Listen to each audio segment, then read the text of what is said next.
मेरे YouTube channel Dhananjay sir all classes में आप सभी का स्वागत है। आज हम लोग देखेंगे बिहार बोर्ड द्वारा जो 2025 के एग्ज़ाम के लिए मॉडल पेपर जारी किया हुआ है। आज हम लोग जियोग्राफी यानी कि भूगोल को जो पेपर बिहार बोर्ड द्वारा जारी किया है ये आज हम लोग देखेंगे। ये पेपर जारी करने का मेन उद्देश्य बिहार बोर्ड द्वारा आयोग का यही होता है कि बच्चों को संतुष्टि हो जाए कि हमारा पेपर किस तरीक़ा से आने वाला है, पेपर का लेवल क्या रहने वाला है। यानी कहने का मतलब ये है कि पेपर हमारा हार्ड होगा या पेपर हमारा हल्का रहेगा। ठीक है, कहने का मतलब कि नहीं हार्ड होगा और नहीं हल्का होगा, मीडियम आपका पेपर रहेगा। ठीक है, तो अगर हम लोग प्रश्न देखेंगे तो पता चल जाएगा कि पेपर का लेवल क्या रहने वाला है। लेकिन हाँ, जिस तरीक़ा से इस पेपर में आपका प्रश्न दिया रहेगा सेम टू सेम आपको वहाँ पर प्रश्न देखने को मिलेगा। पैटर्न यही रहेगा, सवाल चेंज हो गए लेकिन पैटर्न आपका यही रहेगा। 100 इसमें प्रश्न 70 दिया है, 70 में से आपका 35 प्रश्न का सॉल्व करना है। ठीक है, और 35 में सॉल्व करना है। ठीक है, सब्जेक्ट क्या बोलते हैं इसको, 35 प्रश्न आपका ऑब्जेक्टिव में सॉल्व करना है और 35 प्रश्न आपका ऑब्जेक्टिव में सॉल्व करना है। ठीक है, और लेवल पेपर का जो इसमें देखेंगे पढ़ेंगे हम लोग वही पेपर आने वाला है। ठीक है, तो चलिए हम लोग देखते हैं। पहला नंबर प्रश्न आपका देखते हैं यहाँ पर। चलिए आइए, पहला नंबर प्रश्न दिया है दोस्तों कि निम्नलिखित में से कौन मानव भूगोल का उपगामन है। ठीक है, उपगाम है। ठीक है, यानी कहने का मतलब ये है कि जो निम्नलिखित में से कौन मानव के जीवन में भूगोल का उपमान क्या है, माने भूगोल का उनका जीवन में महत्व क्या है, जियोग्राफी के जीवन में उनका महत्व क्या है, यही इसमें पूछा गया है। ठीक है, तो इसका पहला राष्ट्र का हो जाएगा आपका राइट आंसर, इसका डी नंबर हो जाएगा। इनमें से सभी देखिए, क्षेत्रीय विभिन्नता। ठीक है, उसके बाद हो जाएगा स्थानिक संगठन। ठीक है, अन्वेषण एवं वर्णन। तो इसका राइट आंसर आपका यहाँ पर डी नंबर हो जाएगा। ठीक है, यहाँ पर राइट आंसर आपका डी नंबर हो जाएगा। देखिए यहाँ पर जब डी आंसर आया तो आपको एक बात बताना चाहूँगा कि अगर जब भी आपको एग्ज़ाम में अगर जैसे दिया है यहाँ पर कि इनमें से सभी, अगर आपको एग्ज़ाम में जो देने जाएंगे उसमें अगर दिया रहेगा कि इनमें से सभी डी नंबर विकल्प में, तो उसको निडर आप लगा देना है। ठीक है, जो विकल्प में दिया रहेगा इनमें से सभी, तो इनमें से सभी आपको लगा देना है। 100% सही आपका हो जाएगा। कहने का मतलब अगर 10 प्रश्न इनमें से सभी वाला है तो उसमें से 9% आपका 9 गो जो क्वेश्चन होगा पूरा का पूरा एकदम सही हो जाएगा। ठीक है, 10 प्रश्न में से आपका 9 प्रश्न पूरा का पूरा सही हो जाएगा और बच्चा एक प्रश्न तो ये भी आपका 50% सही होने का चांस है। ठीक है, इसलिए आपका ऑल ऑफ दीज वाला जो क्वेश्चन मिलेगा, जैसे इसमें दिया कि इनमें से सभी, तो आपको निडर मार देना है इनमें से सभी। ठीक है, चलिए अगला प्रश्न हम लोग देखते हैं। छोटा छोटा टिप्स आप लोग को बताते रहेंगे, आपको एग्जाम किसी तरीक़े से बेहतर करना है। ठीक है, चलिए अब 2 नंबर प्रश्न दिया है कि सैन्य भूगोल मानव भूगोल के किस क्षेत्र से संबंधित है। सैन्य माने सेना के कहा था। ठीक है, किसके बारे में बोल रहा है, सेना के बारे में कह रहा है कि भूगोल के मानव भूगोल के किस क्षेत्र से संबंधित है।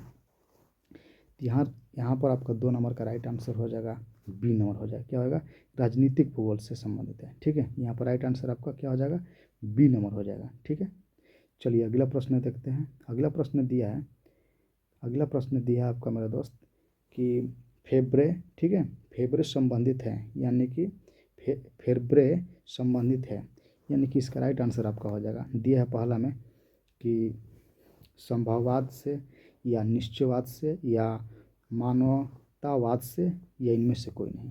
ठीक है, तो यहाँ पर 3 का राइट आंसर आपका हो जाएगा ए नंबर।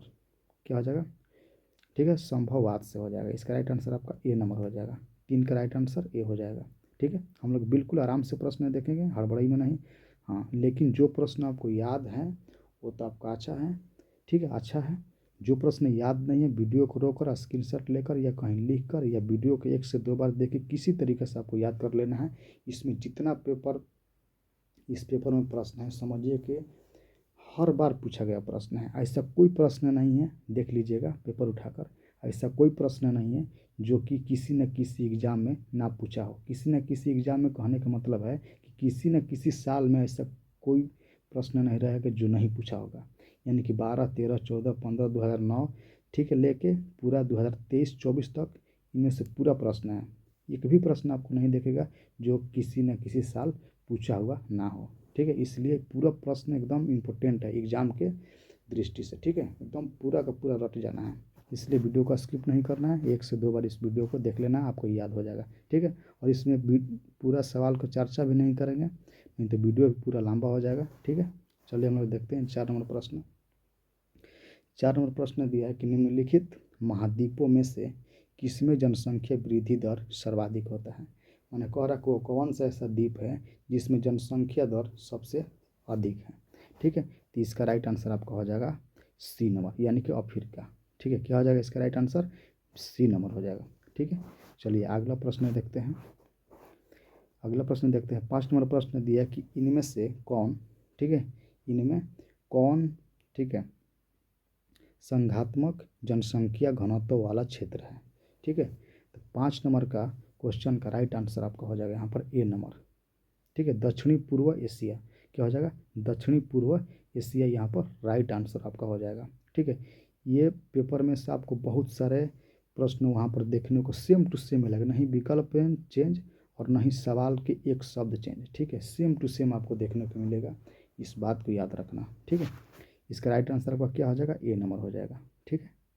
चलिए अगला प्रश्न देखते हैं। 6 नंबर प्रश्न दिया है, 6 नंबर प्रश्न दिया है कि जनसंख्या वितरण को प्रभावित करने वाले सबसे महत्वपूर्ण कारण क्या है।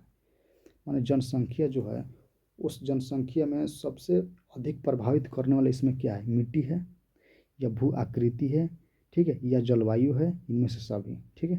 तो इसका राइट आंसर हो जाएगा आपका 6 नंबर का राइट आंसर यहाँ पर सी हो जाएगा। क्या हो जाएगा? जलवायु, ठीक है।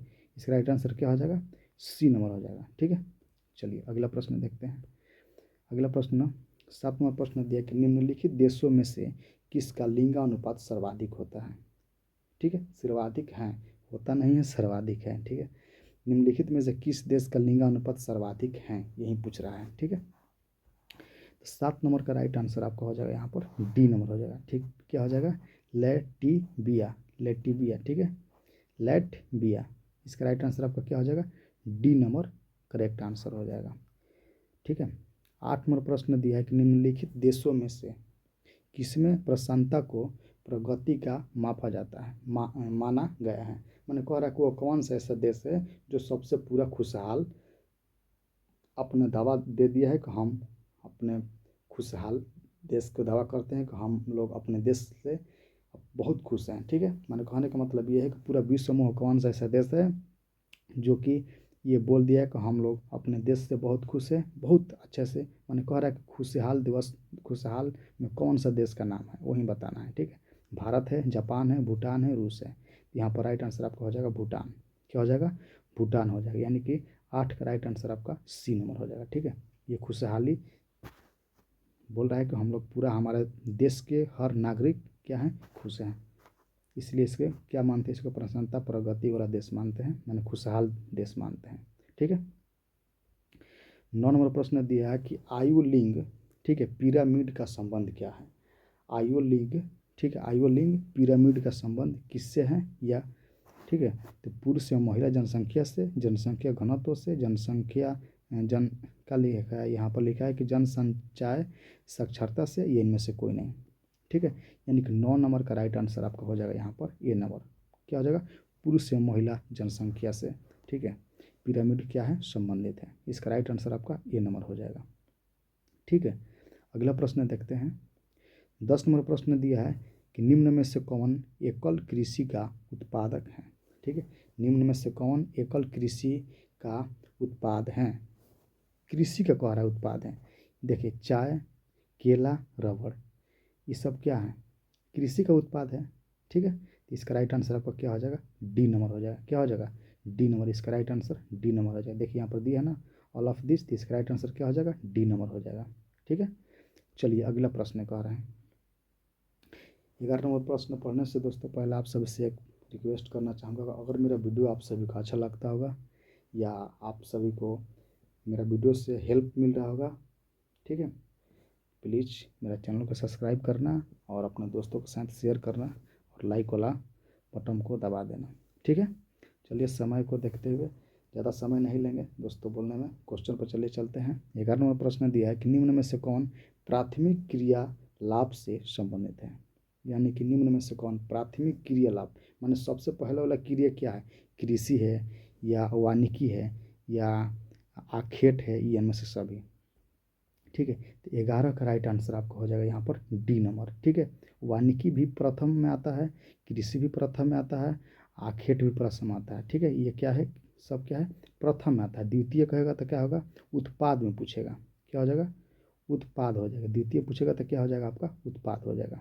ठीक है, चलिए अगला प्रश्न 12 नंबर प्रश्न दिया है दोस्तों कि रबड़ किस प्रकार की कृषि उपज है। रबड़ जो है वो किस प्रकार के कृषि उपज है। ठीक है, मिश्रित कृषि उपज है या प्रारंभिक अस्थायी कृषि उपज है या सी नंबर में दिया कि रोपण कृषि उपज है या भूमध्य सागरीय कृषि है। ठीक है, तो 12 का आपका राइट आंसर हो जाएगा मेरा दोस्त यहाँ पर रोपण कृषि हो जाएगा। क्या हो जाएगा, रोपण कृषि है। क्या हो जाएगा, रोपण कृषि, यानी कि राइट इसका आंसर सी नंबर हो जाएगा। ठीक है, चलिए अगला प्रश्न देखते हैं। निम्नलिखित में से कर्तन दहन कृषि भी कहते हैं। कर्तन माने होता है काटना, दहन माने होता है जलाना। ठीक है, ऐसा रखिए, याद रखिए। कर्तन माने क्या होता है, काटना, क से कर्तन, क से कटना। कृषि सॉरी कर्तन मीन्स कटना, दहन मीन्स क्या होता है, जलाना। आप अंदाजा लगा सकते हैं कि इसमें कौन सा ऐसा चीज़ है जिसको हम जला सकते हैं। कहता कि सपन निर्वाह कृषि को या आदमी निर्वाह कृषि को या विस्तृत वर्णजीय अनाज कृषि को, मिश्रित कृषि को। ठीक है, तो इसका राइट आंसर आपका हो जाएगा मेरे दोस्त यहाँ पर 13 का बी नंबर हो जाएगा। 13 का राइट आंसर आपका क्या हो जाएगा, बी नंबर हो जाएगा। ठीक है, आदिम निर्वाह कृषि, आदिम निर्वाह कृषि हो जाएगा। ठीक है, इसका राइट आंसर बी हो जाएगा। चलिए अगला प्रश्न देखते हैं। 14 नंबर प्रश्न दिया है कि विस्तृत व्यापारिक अनाज यानी उत्पादक कृषि नहीं की जाती है। ने कह रहा है कि विस्तृत व्यापारिक अनाज जो है वह उत्पादक कृषि नहीं की जाती है, वही पूछ रहा है। तो 14 का आपका राइट आंसर हो जाएगा यहाँ पर बी नंबर हो जाएगा, अमेजन बेसिन में। ठीक है, अमेजन बेसिन में, क्योंकि अमेजन बेसिन एक ऐसा जंगल, सबसे घना जंगल यही है। सबसे घना जंगल कौन है, अमेजन जंगल है। ठीक है, इसलिए इस जंगल में कुछ भी उत्पाद किया नहीं जा सकता है। ठीक है, इसका राइट आंसर आपका क्या हो जाएगा, बी नंबर राइट आंसर हो जाएगा, अमेजन बेसिन में। ठीक है, चलिए 15वां प्रश्न दिया है कि ब्राज़ील के कॉफ़ी क्षेत्र को कहा जाता है। जो ब्राज़ील में कॉफ़ी वाला क्षेत्र है जहाँ पर कॉफ़ी बोया जाता है, यानी कि उस क्षेत्र को क्या कहा जाता है। ठीक है, फेजेंडा कहा जाता है, या झूम कहा जाता है, या मिल्पा कहा जाता है, या लादांग कहा जाता है। ठीक है, लादांग कहा जाता है। तो 15 का आपका राइट आंसर हो जाएगा मेरे दोस्त यहाँ पर आपका ये नंबर हो जाएगा। ठीक है, फेजेंडा कहा जाता है, क्या कहा जाता है, फेजेंडा कहा जाता है। इसका राइट आंसर आपका ये नंबर हो जाएगा। ठीक है, करेक्ट आंसर आपका ए हो जाएगा। चलिए अगला प्रश्न देखते हैं मेरे दोस्त। दिया है कि निम्नलिखित में से कौन रोपण कृषि का उत्पाद नहीं है। मैंने कह रहा है कौन सा ऐसा चीज़ है जिसको रोपा नहीं जाता है। ठीक है, क्या है जिसको रोपा नहीं जाता है। तो 16 का आपका राइट आंसर हो जाएगा यहाँ पर। चाय तो रोपा जाता है, कॉफ़ी भी रोपा जाता है, गाना भी रोपा जाता है। ठीक है, लेकिन यहाँ पर जो गेहूँ दिया है मेरे दोस्त, इसको क्या कहा जाता है, बोआ जाता है। ठीक है, रोपने के जैसे कि जैसे धान रोपा रहा है ना, उसको रोपना बोलते हैं। बोने के मतलब जैसे छींट दिए हैं और हो गया। ठीक है, तो उसको बोया जाता है और रोपा जाता है गाना। ठीक है, चलिए इसका राइट आंसर आपका क्या हो जाएगा, डी नंबर हो जाएगा, गेहूँ हो जाएगा। सॉरी, डी नंबर आपका राइट आंसर हो जाएगा। ठीक है, हम लोग हर प्रश्न को समझते चलेंगे, ऐसा नहीं कि डायरेक्ट आपको बता नहीं देंगे, उसके बारे में थोड़ा सा चर्चा करते चलेंगे। अगर ज़्यादा चर्चा करेंगे तो वीडियो भी लंबा हो जाएगा, ये भी ध्यान रखना है। ठीक है, चलिए अगर मेरा वीडियो आप सभी को, मेरा भाई मेरे बहन जो भी देख रहे हैं, आप सभी को वीडियो मेरा अच्छा लगता होगा तो प्लीज़ सब्सक्राइब मेरा चैनल को कर लेना है और लाइक करना है। मेरे दोस्त मेरा भाई जो भी देख रहे हैं, आप सभी का अच्छा लगता तो भी, नहीं लगता तो कोई बात नहीं, हम अपना जो मेहनत है जारी रखेंगे हमेशा आप सभी के लिए, आप सभी के भविष्य, उज्जवल भविष्य के लिए। ठीक है, चलिए 17 नंबर प्रश्न देखते हैं कि इनमें से कौन अधात्विक खनिज पर आधारित है। ठीक है, इनमें से कौन अधात्विक खनिज पर आधारित है। अधात्विक कह रहा है। ठीक है, अधात्विक कह रहा है, तो देखिए अधात्विक कह रहा है जैसे कि तांबा उद्योग क्या हो जाएगा, धात्विक हो जाएगा। एल्यूमिनियम उद्योग क्या हो जाएगा, धात्विक हो जाएगा। लेकिन यहाँ पर दिया है सीमेंट उद्योग, सीमेंट उद्योग यानी कि CaCO3 हो जाएगा। यानी कि ये क्या होता है, चूना पत्थर का सूत्र होता है, इसको याद रख लेना, ठीक है। इसका क्या हो जाएगा, राइट आंसर आपका सी नंबर हो जाएगा। क्या हो जाएगा, राइट आंसर सी हो जाएगा, ठीक है। इस खुदे कह रहा है कि इनमें से कौन अधात्विक खनिज है, कहने का मतलब जो धातु नहीं है, तो सीमेंट हो जाएगा, ठीक है। यानी कि राइट आंसर आप यहाँ पर सी हो जाएगा। चलिए अगला प्रश्न देखते हैं। 18वां प्रश्न दिया है, 18वां प्रश्न दिया है कि बर्मिंघम कहाँ है। बर्मिंघम कहाँ है, ये एक जगह का है, नाम है, लेकिन ये पूछ रहा है कि कहाँ है। नॉर्वे में है या ग्रेट ब्रिटेन में है या जर्मनी में है या फ्रांस में है। तो ये आपका कहाँ है, ग्रेट ब्रिटेन में है। कहाँ पर है, ग्रेट ब्रिटेन में है, ठीक है। इसका राइट आंसर आपका बी नंबर हो जाएगा, ठीक है। दोस्तों देखिए, इसमें जितना प्रश्न दिया है, ऐसा प्रश्नों को कहने का मौका हम नहीं आप सभी को देंगे कि ये प्रश्न नहीं आए। इसमें जितना प्रश्न है, यानी कि 1 से लेकर 70 तक, सब प्रश्न मोस्ट वीवीआई प्रश्न है। यानी कि एक भी क्वेश्चन आपको स्किप करने लायक प्रश्न नहीं है। कहने का मतलब ये है कि पूरा का पूरा इसमें जितना दिया है याद कर लेना, और बाकी जो आपने याद किया है पहले से अदर बुक से या अदर सेट से या अदर किताब से, वो तो अच्छा है, लेकिन ये वाला क्वेश्चन मत छोड़िएगा, क्योंकि इसमें से आपको सेम टू सेम क्वेश्चन मिलेगा वहाँ पर। इस बात को ध्यान रखिएगा, ठीक है। चलिए हम लोग देखते हैं 19 नंबर प्रश्न। 19 नंबर प्रश्न दिया कि निम्नलिखित में कौन औद्योगिक, ठीक है, अवस्थापना का प्रमुख कारण है, ठीक है। अवस्थापना का प्रमुख कारण है, पूंजी हो जाएगा, बाजार हो जाएगा, ठीक है, या ऊर्जा हो जाएगा, इनमें से सभी हो जाएगा, ठीक है। बोल रहा है कि अवस्थापना मैंने कहना कि मतलब ये है कि कौन सा है जिसको स्थापना यानी कि मानव के द्वारा नहीं किया जा सकता है, ठीक है। जैसे पूंजी, ये तो हो सकता है, बाजार भी हो सकता है, ऊर्जा ये भी क्या हो सकता है। यानी कि 19 का आपका राइट आंसर मेरा दोस्त हो जाएगा यहाँ पर डी नंबर, ठीक है। ऊर्जा एक प्रकार का, जैसे कि कह रहा है कि जैसे पूंजी, पूंजी हम क्या करते हैं, इकट्ठा कर सकते हैं। बाजार, बाजार कर, जैसे बाजार के कहीं एक तरीका से माने बहुत ज़्यादा वहाँ पर भीड़ हो रही है, तो वहाँ पर क्या है, लोगों के द्वारा भीड़ हो रही है। ऊर्जा, जैसे सौर ऊर्जा, क्या हो रहा है, हम उसको क्या कर रहे हैं, ठीक है, सूर्य का प्रकाश आ रहा है, लेकिन उसका सिस्टम क्या है, हम ही लोग के द्वारा लगाया गया है। दूसरा बात, जैसे ये हो जाएगा बिजली, क्या हो जाएगा, करंट हो जाएगा, जैसे विद्युत ऊर्जा, ठीक है। ये सब क्या है, पानी के हम लोग बांधों के द्वारा इकट्ठा करते हैं, उससे क्या करते हैं, कोयले जलाकर बिजली पैदा करते हैं, बांध से जल से बिजली पैदा, ये सब क्या है, मानव के द्वारा हो रहा है। लेकिन जो उसमें पदार्थ है वो मानव के द्वारा नहीं है। यहाँ पर ज़्यादा औद्योगिक अवस्था का प्रमुख कारक क्या है, इसको हो जाएगा ऑल ऑफ दीज हो जाएगा, यानी कि इसका राइट आंसर आपका डी नंबर हो जाएगा, ठीक है। चलिए अगला प्रश्न देखते हैं। 20 नंबर प्रश्न दिया है कि उच्च स्तर वाले अन्वेषणा, ठीक है, उच्च स्तर वाले अन्वेषणा से संबंधित क्रियाकलापों को कहा जाता है। क्रियाकलापों को कहा जाता है, यानी कि 20 का यहाँ पर राइट आंसर आपका हो जाएगा मेरा दोस्त यहाँ पर बी नंबर, चतुर्थ क्रियाकलाप हो जाएगा, ठीक है। इसका राइट आंसर आपका बी नंबर हो जाएगा, ठीक है। चलिए अगला प्रश्न देखते हैं।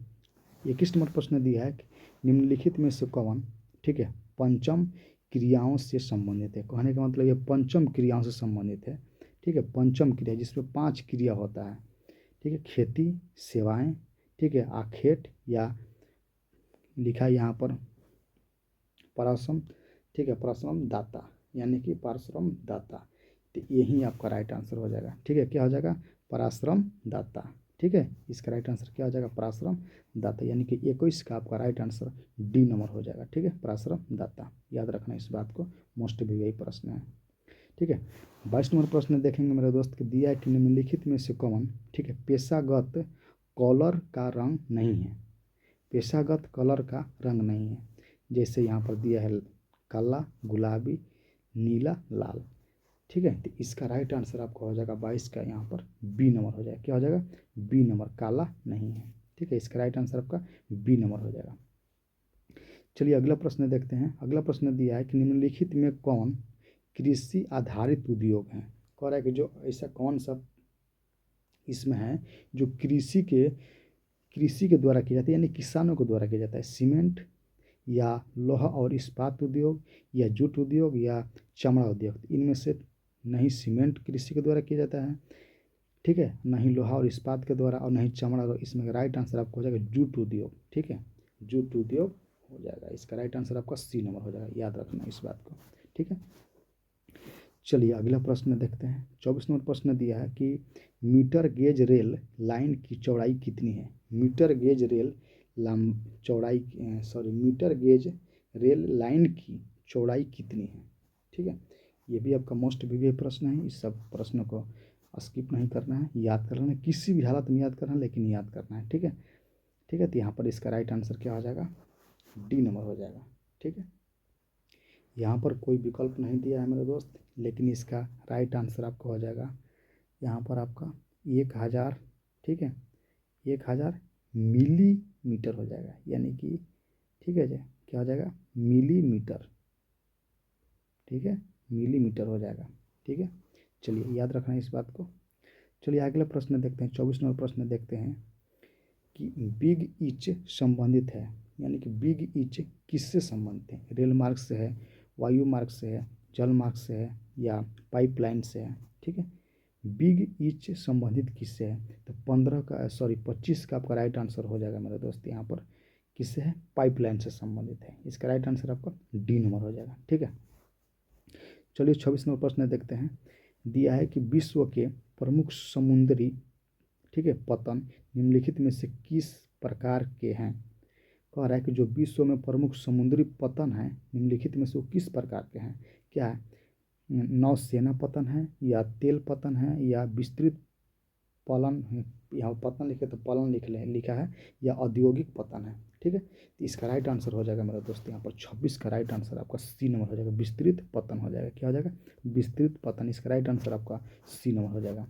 ठीक है, चलिए थोड़ा जल्दी से क्वेश्चन देखते हैं, नहीं तो वीडियो बहुत लंबा हो जाएगा। ठीक है, दिया है कि ठीक है, दिया है कि ट्रांस महाद्वीपीय, ठीक है, अस्टुआर्ट मार्ग, ठीक है, महामार्ग जोड़ता है।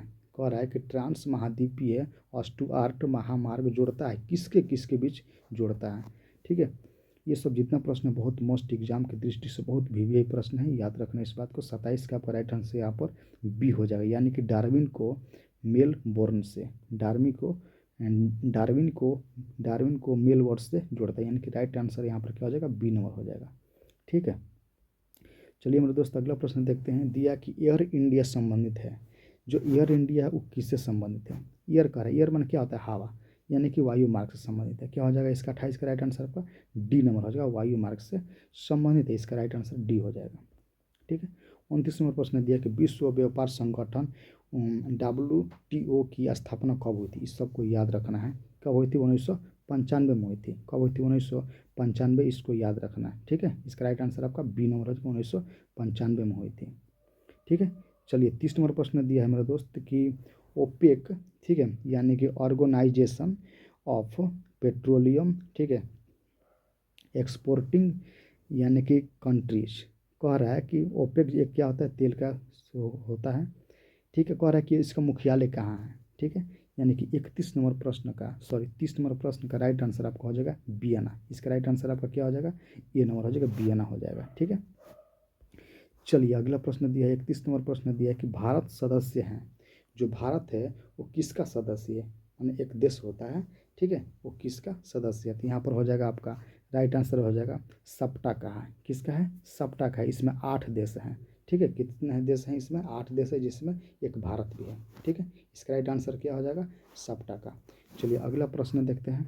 32 नंबर प्रश्न दिया है मेरे दोस्त कि दो देशों के मध्य व्यापार कहलाता है। अगर दो देशों के बीच व्यापार करते हैं उसका भी हम अपना माने सामान दे रहे हैं और हमारा भी सामान वो ले रहा है। ठीक है, तो उस व्यापार को हम लोग क्या कहेंगे, जो दो देशों के बीच के व्यापार होता है उसको क्या कहेंगे, क्या कह रहे हैं कहेंगे। तो 32 का यहाँ पर राइट आंसर आपका हो जाएगा यहाँ पर डी नंबर। क्या कहेंगे, अंतर्राष्ट्रीय व्यापार कहेंगे। क्या हो रहा है, नेशनल लेवल पर व्यापार हो रहा है। ठीक है, तो यहाँ पर क्या बोलेंगे, अंतर्राष्ट्रीय व्यापार बोलेंगे। ठीक है, चलिए अगला प्रश्न दिया है, संडक के सहारे किस प्रतिरूप की बस्ती मिलती है। संडक के सहारे किस प्रारूप की बस्ती मिलती है, संडक के सहारे। ठीक है, जैसे कहने का मतलब है कि जैसे मान लें कि यहाँ पर कोई हो गया संडक, ठीक है, और यहाँ पर भी होगी, जैसे मान लें कि इधर आपका मकान है। ठीक है, इधर क्या आपका मकान है, ये सब मकान है, और बीच में ये रास्ता है, इसी को क्या बोलते हैं, संडक। ठीक है, यानी कि सहारे किस प्ररूपी की बस्ती बनी होती है। जब ऐसा रहेगा कि दोनों ओर घर है और बीच में क्या आपका संडक है, तो वैसे उसको क्या बोलते हैं, गोलाकार या आयताकार या रेखीय या सीढ़ी नुमा। तो सीढ़ी नुमा तो होगा नहीं, ठीक है। 33 का आपका राइट आंसर होगा यहाँ पर रेखीय हो जाएगा। क्या है, एक रेखा के है ना, ठीक है, आयताकार थोड़ा नहीं कि ऐसे ऐसे आपको मिलेगा रोड, ठीक है। तो क्या हो जाएगा, रेखीय, यानी कि राइट आंसर इसका सी नंबर हो जाएगा, ठीक है। इसका राइट आंसर क्या हो जाएगा, सी नंबर। चलिए अगला प्रश्न देखते हैं। अगला प्रश्न दिया है 34 नंबर कि स्नानागार शब्द का प्रयोग किसने किया था। स्नागर शब्द का प्रयोग किसने किया था, स्नागर कह रहा है, स्नागर शब्द का प्रयोग किसने किया था, ठीक है। पैट्रिक या गिडीज ने किया था, या ग्रिफिथ्स हेटर ने किया था, टेलर ने किया था, ठीक है, वार्था ने किया था, जीन या गोटमैन किया था। तो इसका राइट आंसर आपको हो जाएगा 34 का राइट आंसर यहाँ पर ए हो जाएगा, पेट्रिज, ठीक है, गिडीज हो जाएगा, पेट्रिज गिडीज है, यानी कि राइट आंसर आपका यहाँ पर ए नंबर हो जाएगा। चलिए अगला प्रश्न देखते हैं। अगर दोस्तों मेरा भाई मेरे बहन जो भी मेरा वीडियो देख रहे हैं, अगर आप सभी को मेरा वीडियो अच्छा लगता होगा, ये विश्वास मेरा वीडियो से होता होगा कि हाँ जो सर बता रहे हैं अच्छा प्रश्न है, एग्ज़ाम की दृष्टि से अच्छा प्रश्न है, फालतू प्रश्न नहीं है, तो आप प्लीज़ मेरा चैनल को सब्सक्राइब कर लेना। आप सभी को आशीर्वाद की ज़रूरत है, ठीक है, अपना भाई समझ लेना। आप सबसे बस यही रिक्वेस्ट है, मेरे भाई मेरे बहन जो भी देख रहे हैं, छोटा भाई आप होंगे या छोटा बहन होगी, जो भी देख रहे हैं प्लीज़ लाइक और शेयर करना। मेरे दोस्त मेरे भाई आप सभी के लिए मेहनत जारी रखेंगे भर एग्ज़ाम तक। एग्ज़ाम से बाद भी जो सब्जेक्टिव होगा, पहले तो ऐसा हम लोग पूरा अपना इथो पढ़ा दिए हैं, ठीक है, देख लेना उस पर जाकर। और यहाँ पर अब एग्ज़ाम के समय आ गया है तो हम लोग सेट चला रहे हैं एक तरीके से, ठीक है। हर सब्जेक्ट का कम से कम हम लोग 10 सेट कराएंगे, ठीक है, जिसमें से आपका एक भी प्रश्न इधर उधर आने का चांस नहीं है, ठीक है। इसलिए हम सब्सक्राइब कर लेगा आप, तो जब हम लोग वीडियो अपलोड करेंगे तो आपके यहाँ नोटिफिकेशन तुरंत जाएगा और तुरंत आप देख लें। ये नहीं कर रहे हैं कि हमारा ही वीडियो देखिए, आप कहीं भी देखिए, जो आप सेट देख रहे हैं उसको पूरा पूरा देख लीजिएगा, ठीक है। ये नहीं कर रहे कि हमारा ही वीडियो देखिए, किसी का भी देखिए, कोई यूट्यूब पर अच्छा पढ़ाता है, ठीक है, कोई ऐसा नहीं है कि कोई गलत नहीं पढ़ाता, सब अपने आप में अच्छा पढ़ाता है, ठीक है। बच्चों के भलाई के बारे में सोचते हैं, ठीक है। चलिए देखते हैं अगला प्रश्न।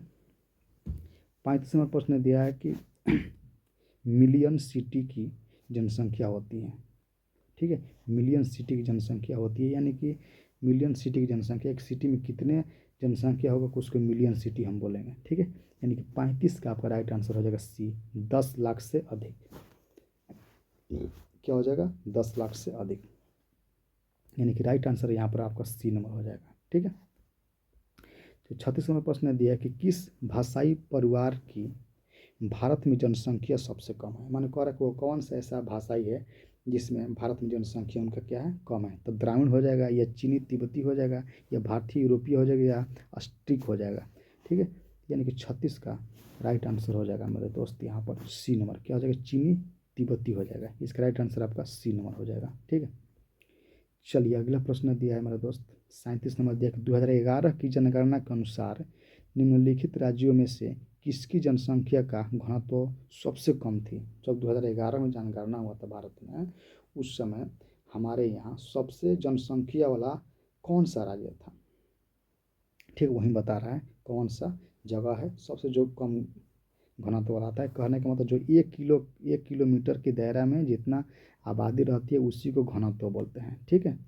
चलिए इसका राइट आंसर देखते हैं। 37 का आपका राइट आंसर हो जाएगा मेरे दोस्त यहाँ पर बी नंबर हो जाएगा, अरुणाचल प्रदेश हो जाएगा, ठीक है। इसका राइट आंसर आपका क्या हो जाएगा, बी नंबर हो जाएगा, ठीक है। चलिए अगला प्रश्न देखते हैं। अगला प्रश्न दिया है कि 2011 की जनगणना के अनुसार भारत में जनसंख्या का घनत्व क्या था। माने उस समय 1 किलोमीटर में कितने व्यक्ति रहते थे वही बताना है, ठीक है। यानी कि आपका 38 का राइट आंसर यहाँ पर बी नंबर हो जाएगा, 382 व्यक्ति प्रति किलोमीटर, ठीक है। चलिए अगला प्रश्न देखते हैं हम लोग। अगला प्रश्न दिया है यहाँ पर 37 नंबर देख लिए थे ना। 39 नंबर प्रश्न दिया है कि 39 नंबर प्रश्न दिया है कि भारत में जनगणना का महान विभाजन वर्ष कौन है, ठीक है। भारत में जनगणना का महान विभाजक, ठीक है, वर्ष कौन सा है। यानी कि 39 का राइट आंसर यहाँ पर हो जाएगा आपका सी नंबर। क्या हो जाएगा, सी नंबर, यानी कि 1921 में, ठीक है। यहाँ पर राइट आंसर आपका क्या हो जाएगा, सी नंबर हो जाएगा, 1921 हो जाएगा। ठीक है, यहाँ पर राइट आंसर आपका सी नंबर होगा। चलिए अगला प्रश्न देखते हैं। अगला प्रश्न दिया है मेरे दोस्त यहाँ पर कि निम्नलिखित राज्यों में किसका 0 से लेकर 6 आयु वर्ग में न्यूनतम है। मैंने कह रहा है कि ये कौन सा ऐसा राज्य है जिसमें 6 से लेके 0 से लेकर 6 के बीच के जितना कम उम्र के बच्चों हैं, वर्ग के बच्चे हैं, न्यूनतम आयु वाला, माने सबसे न्यूनतम कहाँ पर मिला गया है, गुजरात में, हरियाणा में, पंजाब में, हिमाचल प्रदेश में। ठीक है, तो इसका राइट आंसर हो जाएगा आपका 40 का राइट आंसर आपका यहाँ पर दिया हुआ है कि हरियाणा, पंजाब, गुजरात, इसमें होगा क्या आपका पंजाब, हरियाणा, याद नहीं आ रहा है मेरा दोस्त, एक मिनट। पंजाब में तो समय अधिक था। 40 का आपका राइट आंसर हो जाएगा हरियाणा। क्या हो जाएगा इसका राइट आंसर, ए नंबर हो जाएगा। ठीक है, इसका राइट आंसर क्या होगा, ए नंबर हो जाएगा। ठीक है, चलिए अगला प्रश्न देखते हैं। 41 नंबर प्रश्न दिया है मेरा दोस्त कि 2011 की जनगणना के अनुसार निम्नलिखित राज्यों में से किसमें नगरीय जनसंख्या की अनुपात सर्वाधिक थी। कहने का मतलब ये है कि नगर जैसे होगा, ठीक है, जैसे हमारे पटना क्या है, एक प्रकार का नगर है। ठीक है, तो वहाँ पर सबसे अधिक था, कहाँ पर, तमिलनाडु में था, महाराष्ट्र में था, केरल में था, या गोवा में था। ठीक है, तो इसका राइट आंसर आपका हो जाएगा महाराष्ट्र। क्या हो जाएगा, महाराष्ट्र हो जाएगा। ठीक है, क्या हो जाएगा, महाराष्ट्र हो जाएगा। ठीक है, इसका राइट आंसर क्या हो जाएगा, महाराष्ट्र हो जाएगा। यानी कि आपका बी नंबर ऑप्शन यहाँ पर सही हो जाएगा 41 का। ठीक है, चलिए अगला प्रश्न देखते हैं। सॉरी मेरे दोस्त, यहाँ पर महाराष्ट्र नहीं होगा, सॉरी यार, यहाँ पर गलती, बी गलती है, सी नंबर आपका करेक्ट हो जाएगा। ठीक है, यहाँ पर क्या हो जाएगा, सी नंबर आपका करेक्ट हो जाएगा, गोवा हो जाएगा। क्या हो जाएगा, सी नंबर आपका करेक्ट आंसर है, राइट आंसर है सी नंबर। ठीक है, C number right answer, sorry. चलिए अगला प्रश्न देखते हैं। 42 नंबर प्रश्न दिया कि मानव विकास सूचकांक में भारत के निम्नलिखित राज्यों में से किसकी कोटि उच्चतम है। मैंने कह रहा है किसकी कोटि उच्चतम है। ठीक है, ठीक है, दिया है कि मानव विकास सूचकांक में भारत में निम्नलिखित राज्यों में से किसकी कोटि उच्चतम है। ठीक है, तो यहाँ पर आपका 42 का राइट आंसर हो जाएगा मेरा दोस्त, यहाँ पर ए नंबर क्या हो जाएगा, केरल की। ठीक है, क्या हो जाएगा, केरल की हो जाएगा। यानी कि साक्षरता वाला राज्य को सबसे कौन सा है ऊंचा कोटि पर, केरल हो जाएगा। ठीक है, चलिए अगला प्रश्न देखते हैं। 43 नंबर प्रश्न दिया है सिंगरेनी है, सिंगरेनी क्या है, सिंगरेनी क्या है। ठीक है, तो इसका राइट आंसर हो जाएगा 43 का राइट आंसर आपका बी हो जाएगा। क्या है, खनन नगर है। क्या है, खनन नगर, जहाँ पर हम लोग पृथ्वी के अंदर से खोद कर कई प्रकार के तेल, कई प्रकार के धातु, माने बहुत सारे पदार्थ निकालते, उसी को क्या होता है, खनन नगर।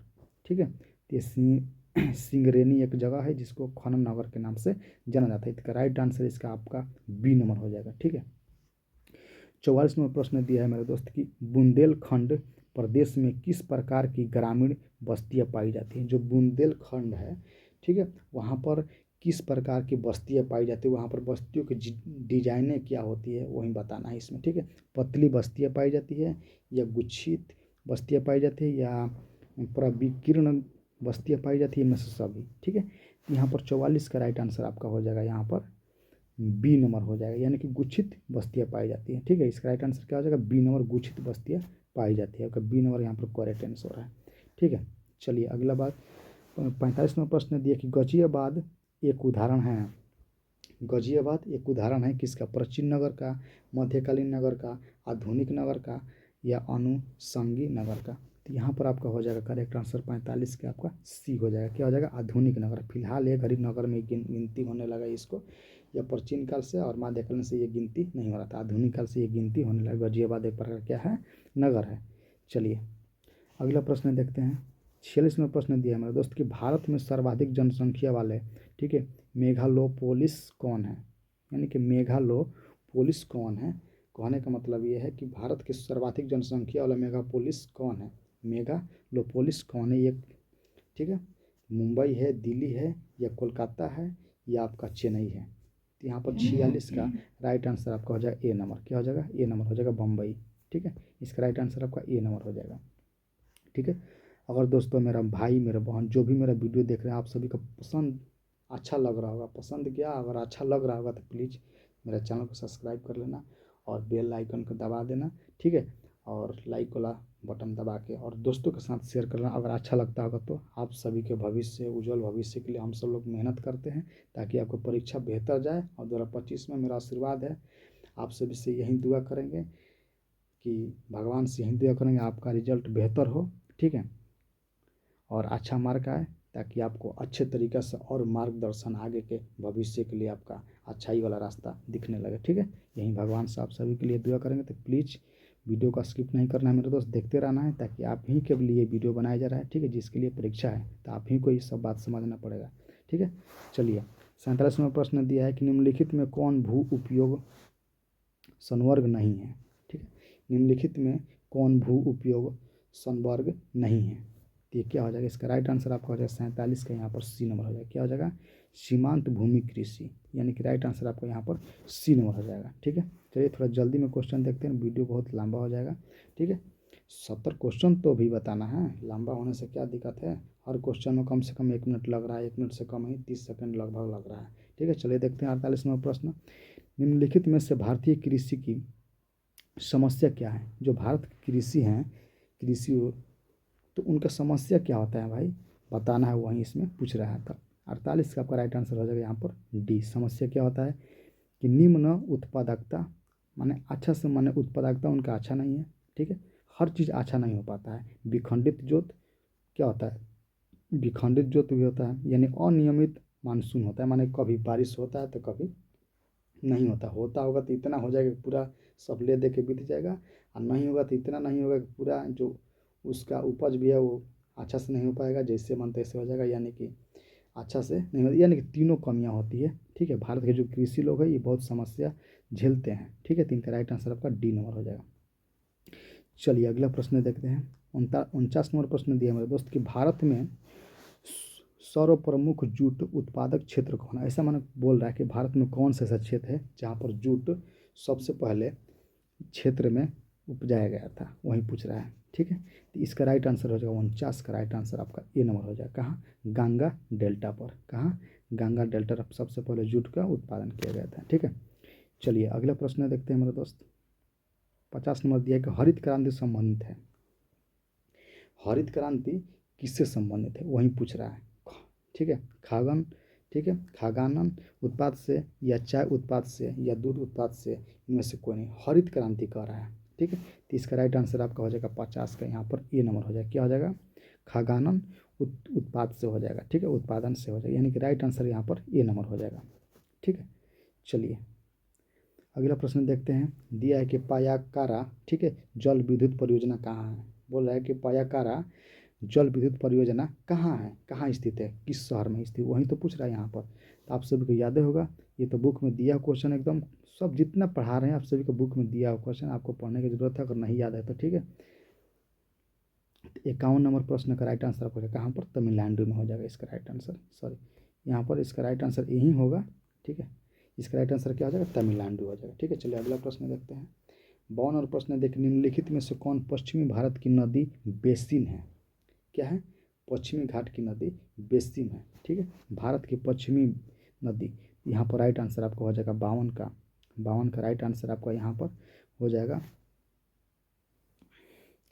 52 का राइट, यहाँ पर क्या हो जाएगा, माही बेसिन हो जाएगा। क्या हो जाएगा इसका राइट आंसर, माही बेसिन हो जाएगा, ठीक है। यहाँ पर राइट आंसर आपका ए नंबर हो जाएगा, माही बेसिन हो जाएगा। हम सोच रहे गंगा तो नहीं, उधर तो नहीं होगा, माही बेसिन हो जाएगा, ठीक। करेक्ट आंसर आपका क्या है, माही बेसिन। चलिए अगला प्रश्न देखते हैं, मेरा दोस्त दिया है 53 नंबर प्रश्न देख, निम्नलिखित में कौन सबसे छोटी बेसिन है। क्या है, निम्नलिखित में कौन सबसे छोटी बेसिन है, यानी कि 53 का यहाँ पर राइट आंसर आपका हो जाएगा मेरा दोस्त, यहाँ पर आपका डी नंबर हो जाएगा, ठीक है। 53 का राइट आंसर क्या हो जाएगा आपका डी नंबर, यानी कि तापी बेसिन है। क्या है, तापी बेसिन है, ठीक है। इसका राइट आंसर डी नंबर है, तापी बेसिन है, ठीक है। चलिए अगला प्रश्न दिया है दोस्तों, 54 और प्रश्न दिया कि भारत में प्रथम नाभिकीय ऊर्जा परियोजना कहाँ स्थापित की गई थी। एकदम मोस्ट प्रिय प्रश्न, समझो कि ये प्रश्न आपको आ गया, ठीक है। इसमें से इस वीडियो में से आपको कम से कम 4 से 5 प्रश्न सेम टू सेम देखने को मिले, इसलिए वीडियो का स्किप नहीं करना, इस बात को ध्यान रखना मेरे दोस्त। जब एग्जाम में बैठेगा ना तब आपको समझ में आए कि सर क्या बोले थे, ठीक है। इसलिए इस सेट को आपको एकदम एक एक प्रश्नों को याद कर लेना, बहुत मोस्ट एग्जाम की दृष्टि से भी यही प्रश्न है, ठीक है। यहाँ पर क्या हो जाएगा आपका, भारत में भारत में प्रथम नाभिकीय ऊर्जा परियोजना कहाँ स्थापित किया गया था? आप सभी को याद होगा मेरे दोस्त, 54 का आपका राइट आंसर सी हो जाएगा, तारापुर में। कहाँ पर? तारापुर में। ये बिहार पुलिस में भी क्वेश्चन आया था, ठीक है, याद रखना इस बात को। चलिए अगला प्रश्न देखते हैं। दिया है कि नोवामुंडी, ठीक है, नोवामुंडी लौह अयस्क क्षेत्र किस राज्य में किस राज्य में पाया जाता है? कौन सा? नोवामुंडी लौह अयस्क क्षेत्र किस राज्य में है? माने कहने का मतलब किस राज्य में स्थित है, यानी कि 55 का राइट आंसर हो जाएगा मेरे दोस्त यहाँ पर सी नंबर। कहाँ पर? झारखंड में, ठीक है। इसका राइट आंसर क्या हो जाएगा? C number, Jharkhand. 56 नंबर प्रश्न दिया है मेरे दोस्त कि निम्नलिखित राज्यों में कौन, ठीक है, गोंडवाना कोयला के लिए प्रसिद्ध है? गोंडवाना कोयले के लिए प्रसिद्ध है कौन सा? यहाँ पर देख नागालैंड, ठीक है, तमिलनाडु, झारखंड या त्रिपुरा। तो यहाँ पर 56 का राइट आंसर हो जाएगा मेरे दोस्त। यहाँ पर आपका क्या हो जाएगा? झारखंड हो जाएगा, ठीक है। जब भी कोयला की बात करेगा तो आप झारखंड मार दीजिएगा, ठीक है, सही हो जाएगा। चलिए अगला प्रश्न देखते हैं मेरे दोस्त।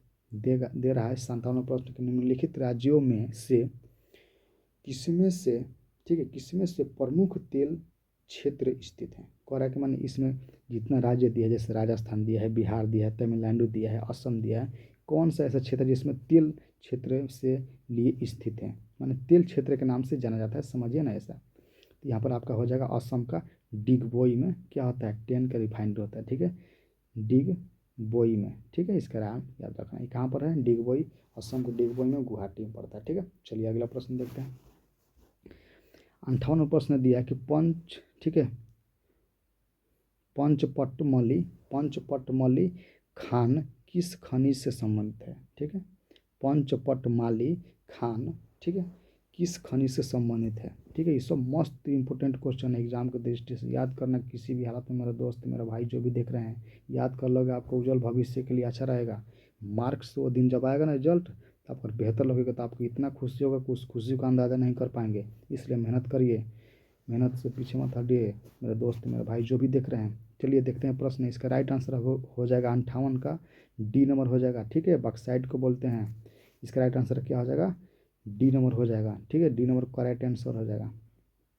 चलिए 59 नंबर प्रश्न देखते हैं। निम्नलिखित राज्यों में किसमें, ठीक है, कैगा नाभिकीय ऊर्जा केंद्र अवस्थित है? नाभिकीय, ठीक है, नाभिकीय ऊर्जा केंद्र क्या है? अवस्थित है कहाँ? कैगा नाभिकीय ऊर्जा में। इसका राइट आंसर आपका हो जाएगा मेरे दोस्त 59 का राइट आंसर आपका हो जाएगा कर्नाटक में। क्या हो जाएगा? कर्नाटक। यहाँ पर एक ट्रिक याद करिए, कैगा, कैगा कस से कैगा, कस से कर्नाटक, कस से कैगा, कस से कर्नाटक, याद रखिएगा ऐसे ट्रिक ने, ठीक है। चलिए 60 नंबर प्रश्न देखते हैं मेरे दोस्त। यहाँ पर दिया है कि बैडला डीला, ठीक है, बैला डीला दिया है। चलिए, बैला डीला किस खनिज के लिए प्रसिद्ध है? जो बैला डीला एक जगह है, कह रहा है कि वो बैला जिला, ठीक है, बैला डीला किस खनिज के लिए प्रसिद्ध है? यानी कह रहा है कि वो किस खनिज, वहाँ पर किस प्रकार का खनिज निकाला जाता है जो कि वो फेमस है, ठीक है। तो यानी कि 60 का आपका राइट आंसर है यहाँ पर हो जाएगा आपका लोह अयस्क के लिए, ठीक है, कि इसके लिए लोह अयस्क के लिए कौन सा? बैला डीला आपका फेमस है। चलिए अगला प्रश्न देखते हैं। 61 नंबर प्रश्न दिया है मेरा दोस्त यहाँ पर, ठीक है, हुगली औद्योगिकी प्रदेश का विस्तार क्या है? कहने का मतलब ये है कि जो हुगली औद्योगिक है, वहाँ से औद्योगिक जो होता है प्रदेश, ठीक है, प्रदेश का विस्तार क्या है, माने किसके कारण वो अच्छा है, प्रसिद्ध है, ठीक है। कह रहा है कि कोलकाता के हावड़ा से, माने कह रहा है कि किसके किसके बीच क्या है, जुड़ता है। ये हुगली औद्योगिक जो प्रदेश है, विस्तार, विस्तार माने किसके किसके बीच जुड़ता है, ठीक है, कोलकाता से हावड़ा तक, या कोलकाता से, ठीक है, मेदिनीपुर, या हो जाएगा आपका बांसबेरिया से, ठीक है, रिसरा तक, या बांस, ठीक है, बेरिया से आपका हो जाएगा बिडाल नगर से। यहाँ पर करेक्ट आंसर आपका हो जाएगा 61 का, यही हो जाएगा राइट आंसर आपका डी नंबर, ठीक है। बांसबेरिया से आपका बिडाल नगर हो जाएगा, ठीक है, बिडला नगर हो जाएगा। इसका राइट आंसर आपका क्या हो जाएगा? डी नंबर हो जाएगा, यानी कि बांसेरिया से, बांसेरिया लिखा है, ठीक है। यहाँ पर देखें बांसबेरिया से बिडाल नगर जो है, इन दोनों के बीच के जोड़ने का काम कौन करता है? यही करता है, ठीक है। चलिए अगला प्रश्न देखते हैं मेरे दोस्त। दिया है कि राउरकेला इस्पात संयंत्र किस राज्य में स्थित है, यानी कि अवस्थित है? कहते हैं कि राउरकेला इस्पात संयंत्र किस राज्य में अवस्थित है? तीन सभी का राइट आंसर आपका हो जाएगा उड़ीसा में। कहाँ हो जाएगा? उड़ीसा में हो जाएगा, यानी कि राइट आंसर आपका क्या हो जाएगा? सी नंबर हो जाएगा, ठीक है। चलिए मेरे दोस्त अगला प्रश्न देखते हैं। अगला प्रश्न दिया है मेरे दोस्त 63 नंबर प्रश्न दिया है कि ठीक है, हाथ करघा उद्योग क्या है? हाथ करघा उद्योग क्या है, माने किस लिए, कैसा है, वही बताना है। हाथ करघा उद्योग है क्या है भाई? आधारभूत उद्योग है, या स्वच्छंद उद्योग है, या कुटीर उद्योग है? इनमें से कोई नहीं है। बताना कि उद्योग है तो क्या है, किस प्रकार का उद्योग है। तो 63 का आपका राइट आंसर हो जाएगा मेरे दोस्त, यहाँ पर आपका बी नंबर हो जाएगा, कुटीर उद्योग है। इसका राइट आंसर क्या हो जाएगा? बी नंबर हो जाएगा। ठीक है, चलो अगला प्रश्न। अगर दोस्तों मेरा वीडियो आप सभी का अच्छा लगता हो तो प्लीज़ सब्सक्राइब और लाइक ज़रूर करना। मेरे भाई मेरे बहन जो भी देख रहे हैं, प्लीज़ आप सभी से एक भाई के लिए रिक्वेस्ट रहेगा, प्लीज़। चलिए देखते हैं अगला प्रश्न, समय के देखते हुए, नहीं तो बहुत वीडियो लंबा हो जाएगा। ठीक है, 64वां प्रश्न दिया है मेरे दोस्त की भरमौर, ठीक है, जनजातीय क्षेत्र संबंधित है। भरमौर जो जनजातीय है वो किस क्षेत्र के लिए संबंधित है, किस क्षेत्र से उसको जाने जाते हैं? ठीक है, गद्दी से जाने जाते हैं, या मासाई से जाने जाते हैं, या बेंदा से जाना जाता है? इनमें से कोई नहीं। इसका राइट आंसर आपका हो जाएगा मेरे दोस्त, यहाँ पर 64 का राइट आंसर आपका हो जाएगा ए नंबर, यानी कि गद्दी से जाने जाते हैं। इसका राइट आंसर आपका क्या हो जाएगा? ए नंबर हो जाएगा। ठीक है, चलिए मेरे दोस्तों अगला प्रश्न देखते हैं। 65 नंबर प्रश्न दिया है कि नीरू मीरू संबंधित है। नीरू मीरू संबंधित है, किससे संबंधित है भाई? तो इसका राइट आंसर आपका हो जाएगा 65 का राइट आंसर मेरे दोस्त यहाँ पर हो जाएगा ए से, यानी कि जल सांभर प्रबंध से संबंधित है। ठीक है, इसका राइट आंसर आपका ए नंबर हो जाएगा। ठीक है, ए नंबर ऑप्शन आपका करेक्ट हो जाएगा। ठीक है, चलिए 66 नंबर प्रश्न दिया मेरा दोस्त कि अम्ल वर्षा का क्या कारण है? देखिए मोस्ट विवेक प्रश्न है ये, आपका प्रश्न आपका साइंस में पूछता है। ठीक है, अम्ल वर्षा के कारण क्या है, माने अम्ल वर्षा यानी क्या होता है? H2SO3, ठीक, SO4 भी हो जाएगा, और कभी H2SO3 भी, ये दोनों प्रकार से ये अम्ल होते हैं। ये क्या होते हैं? बारिश होते हैं। ठीक है, अम्ल वर्षा उसी को बोलते हैं। ठीक है, तो इसका राइट आंसर आपका क्या हो जाएगा मेरे दोस्त? यहाँ पर अम्ल वर्षा जब होता है तो क्या कारण होता है? ध्वनि प्रदूषण होता है, भूमि प्रदूषण होता है, जल प्रदूषण होता है, वायु प्रदूषण होता है। किसके कारण होता है? ये जब होता है तो क्या होता है, नहीं किसके कारण होता है, यानी कि वायु प्रदूषण के कारण। जब हमारी गाड़ी चलती है तो क्या निकलता है? SO2 निकलता है, और क्या निकलता है? CO2 निकलता है। ठीक है, ये सब जाकर ऊपर क्या है? H2O के साथ अभिक्रिया कर रहा है, तो यही H2SO4 बना लेता है, और H2SO3 बना लेता है, और अम्ल वर्षा का रूप ले लेता है। यानी कि इसका राइट आंसर मेरा दोस्त हो जाएगा यहाँ पर सी नंबर। ठीक है, चलिए अगला प्रश्न देखते हैं। 67 नंबर प्रश्न दिया है कि पूर्व पश्चिम, ठीक है, गलियारा जोड़ता है, पूर्व पश्चिम गलियारा, ठीक है, किसको किसको बीच जोड़ता है? तो यहाँ पर आपका राइट आंसर हो जाएगा 67 का मेरा दोस्त, यहाँ पर आपका डी नंबर हो जाएगा। ठीक है, सिलचर को पोरबंदर के साथ क्या करती है? जोड़ती है। इसका राइट आंसर आपका डी नंबर हो जाएगा। ठीक है, 68 नंबर प्रश्न दिया है कि मंगलोर पतन कहाँ है? मंगलोर पतन जो है वो कहाँ स्थित है? तमिलनाडु में, पश्चिम बंगाल में, कर्नाटक में, या गुजरात में? तो आप सभी को तो याद होगा, इसका राइट आंसर आपका क्या हो जाएगा? कर्नाटक में है। कहाँ पर है? कर्नाटक में है। ठीक है, ठीक है, अगर इस मॉडल पेपर में अगर आपने 55 प्लस क्वेश्चन कर दिए हैं, ठीक है, इस मॉडल में अगर आपने 55 प्लस क्वेश्चन कर दिए तो समझिए कि आपका तैयारी एकदम बिल्कुल 100% क्या है? सही है। ठीक है, आपका एग्जेक्टिव में तो एक नंबर कटने का कोई चांस नहीं है। अगर 55 या 50 प्लस भी कर दिए तो कोई दिक्कत नहीं है। 50 और 55 के बीच आपका आंसर सही है तो आपका कोई समस्या नहीं, आपका तैयारी बेहतर तरीका से है। ठीक है, अगर इतने नहीं आ रहा है, समझिए कि आपको अभी पढ़ने की ज़रूरत है। ठीक है, तो इसका राइट आंसर को क्या हो जाएगा? कर्नाटक हो जाएगा। ठीक है, 68 का राइट आंसर आपका क्या हो जाएगा? यहाँ पर सी नंबर हो जाएगा, यानी कि कर्नाटक हो जाएगा। चलिए सेकेंड लास्ट प्रश्न देखते हैं। दिया कि भारत में पहला रेडियो कार्यक्रम सब प्रसारित हुआ था, माने रेडियो जो कार्यक्रम हुआ था वो पहला कब हुआ था, वही बताना है। तो 69 का आपका राइट आंसर यहाँ पर हो जाएगा डी नंबर। कब हुआ था? 1923 में हुआ था। ठीक है, इसका राइट आंसर यानी कि 1923 में हुआ था, यानी कि इसका डी नंबर ऑप्शन आपका करेक्ट हो जाएगा। ठीक है, डी नंबर आपका this is A correct answer, D हो जाएगा आपका, क्या हो जाएगा? डी नंबर करेक्ट आंसर हो जाएगा। ठीक है, चलिए लास्ट नंबर प्रश्न देखते हैं हम लोग। लास्ट नंबर प्रश्न दिया है मेरे दोस्त, यहाँ पर दिया है कि पर्वतीय क्षेत्र विकास, ठीक है, कार्यक्रम की शुरुआत किए पंचवर्षीय योजना में हुई थी। माने कह रहा है कि जब पर्वतीय क्षेत्र विकास कार्यक्रम की शुरुआत हुआ तो कौन सा परियोजना के साथ शुरुआत की गई थी, कौन सा परियोजना में उसको ज़्यादा जोर दिया गया था। ठीक है, यानी कि 70 का आपका राइट आंसर हो जाएगा मेरा दोस्त यहाँ पर सी नंबर। क्या हो जाएगा? सी नंबर, पंचवीं पंचवर्षीय योजना पर जोर दिया गया था। ठीक है, इसका राइट आंसर आपका क्या हो जाएगा? सी नंबर हो जाएगा। अगर मेरा दोस्त वीडियो आप सभी का अच्छा लगा तो प्लीज़ लाइक एंड शेयर जरूर करना और चैनल को सब्सक्राइब करना। ठीक है, मिलते हैं अगला वीडियो में। जय हिंद, जय भारत।